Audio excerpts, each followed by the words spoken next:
Good afternoon and welcome to True Crime Voice for the Voiceless. Hi, I'm Maria.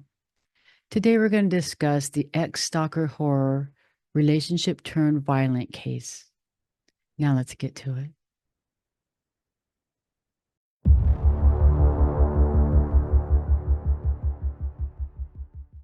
Madison Schemitz was 17 years old and an athlete at Ponte Verde Beach, Florida. She started dating a boy named Spencer Pearson. Now, before him and Madison started to date, it is said Spencer was kind of a shy loner and known to stay to himself.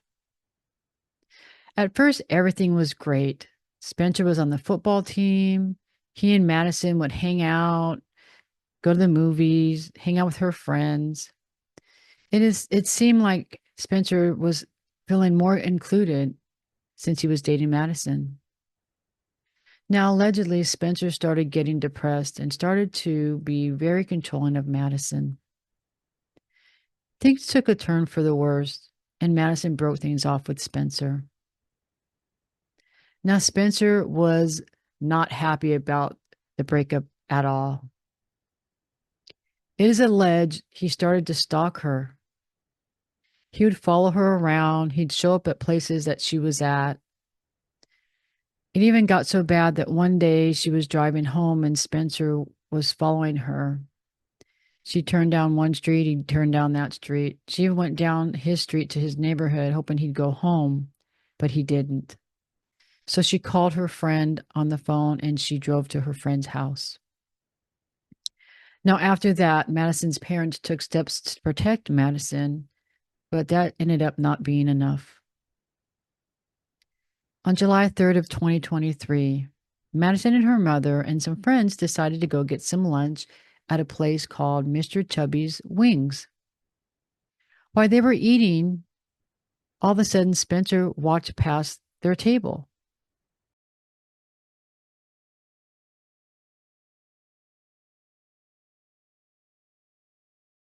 Madison and her mother got very nervous, so they decided it would be best for them to just leave.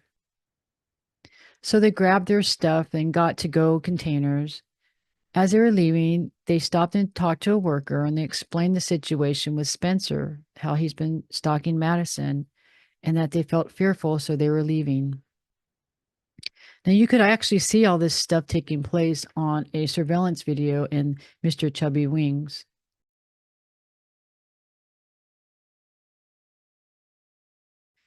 Now, as they started walking to their car, Spencer suddenly got up out of his chair, started walking to the door, and you could see him pulling something out of his pocket. He ran up behind Madison and he started to stab her. Her mother ran up to her to try and save her and protect her, but she got injured as well. Now, a stranger named Kennedy Armstrong was just arriving to get something to eat. He heard the women screaming when he opened up the door of his truck, so he ran across the parking lot and jumped in to save them.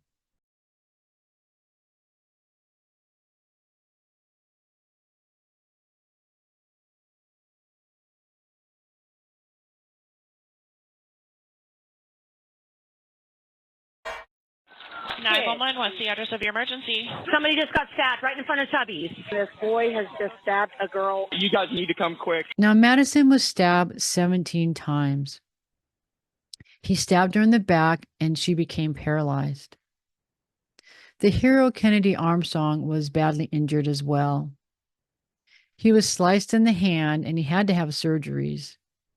He can no longer do his trade as a carpenter because his hand no longer functions correctly.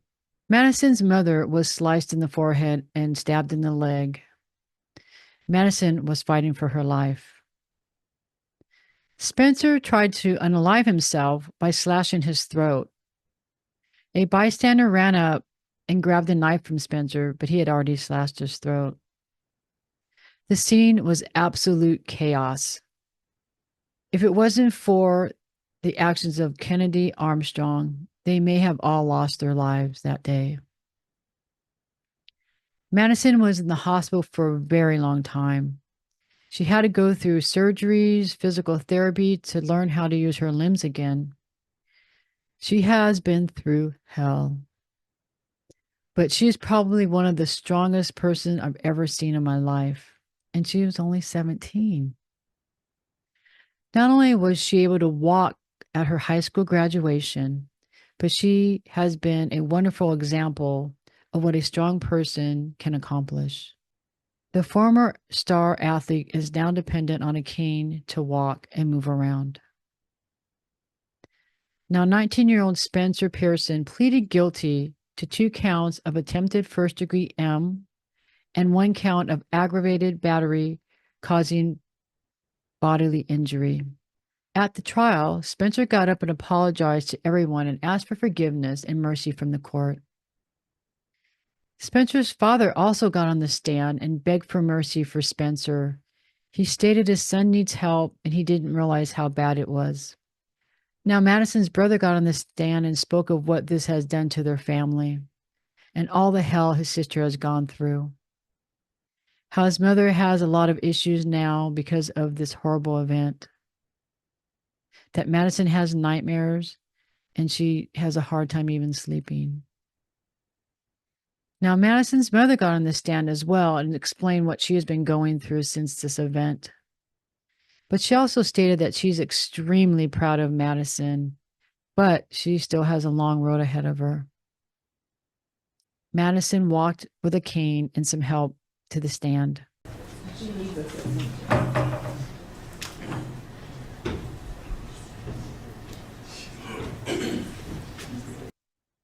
She thanked her mother and Kennedy Armstrong, who she called her heroes.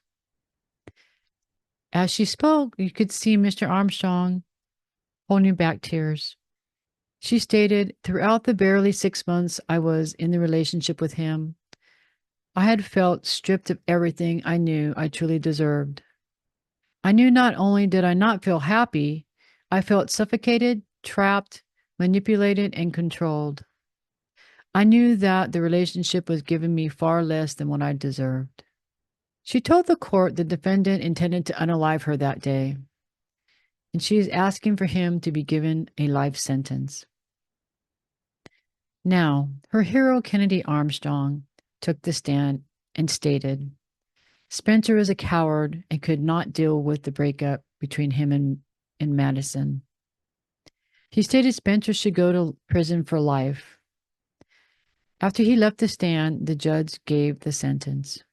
When the judge spoke, he sentenced Spencer Pearson to life in prison. In Florida, life means life with no possibility of parole. Now you could hear Spencer's mother wailing. The judge let his parents give him a hug and a kiss and talk to him for a few minutes, which is very, very unusual to see in court.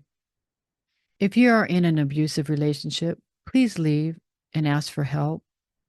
The National Domestic Violence Hotline is 1-800-799-7233.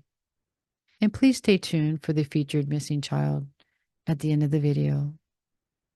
Do you think the sentence was too long for 19-year-old Spencer Pearson?